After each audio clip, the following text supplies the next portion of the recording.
इस वीडियो में हम एक छोटा सा टेम्परेचर सेंसर डिज़ाइन करेंगे जिसमें हमारे पास मेजर आईसी जो यूज़ हो रही है उसका नाम है LM358। इस आईसी में एक ऑपरेशन एम्पलीफायर इंस्टॉल होता है जो सिग्नल मिलने पर अगर वो सिग्नल एक थ्रेशोल्ड से ज़्यादा हो जाए तो सर्किट को ट्रिप कर देता है और अगर कम हो तो एज इट इज़ फंक्शन करता रहता है।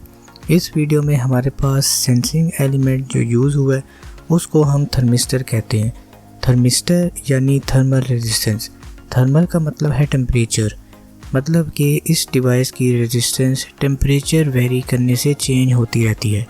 अगर ये 5 किलो ओम का थर्मिस्टर है तो अगर इसको रब किया जाए तो इसकी रेजिस्टेंस 5 से 2 किलो ओम हो जाएगी, जिसकी वजह से हमें पता चल जाएगा कि ये कुछ टेम्परेचर सेंस कर रहा है। तो सबसे पहले हमें एक 10 किलो ओम का पोटेंशियोमीटर चाहिए होगा। अब आपने पोटेंशियोमीटर की मिडल पिन के साथ वायर को इस आईसी की पिन नंबर 2 के साथ कनेक्ट कर देना है। अब पोटेंशियोमीटर की थर्ड पिन को आईसी की पिन नंबर 4 के साथ कनेक्ट कर देना है। अब इस आईसी की 8th पिन से वायर को लेकर आपने पोटेंशियोमीटर की पिन 1 के साथ कनेक्ट कर देना है। इस आईसी की पिन नंबर 4 से ब्लैक कलर की वायर निकाल के फ़िलहाल साइड पे रखते हैं। इसी तरह पिन नंबर 3 से भी एक वायर निकाल के इसको भी साइड पर छोड़ दें। अब यहाँ पर आपने 1 किलो ओम का रजिस्टर लेना है। इस रजिस्टर को इन दो वायर्स के दरमियान कनेक्ट कर देना है। ये एक थर्मिस्टर है। इस थर्मिस्टर को हमने ऊपर वाली वायर और नीचे वाली रेड वायर के दरमियान कनेक्ट कर देना है।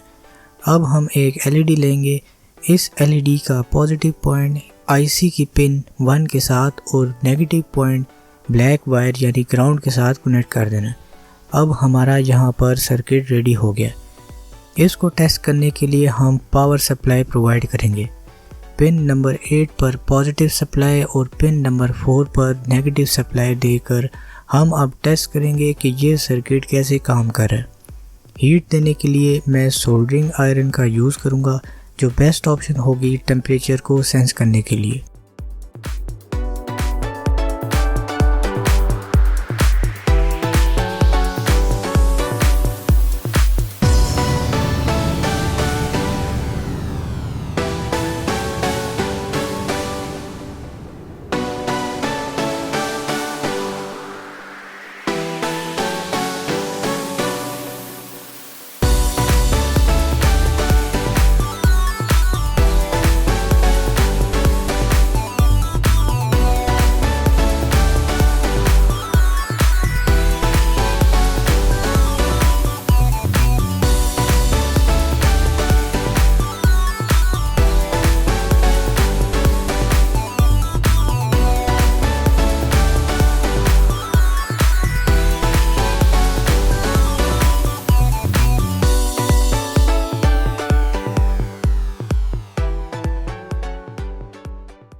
तो I hope you enjoyed this video. अगर आप इस चैनल पर न्यू हैं तो don't forget to subscribe my channel, like, comment, share and hit the notification bell to stay tuned with my upcoming videos.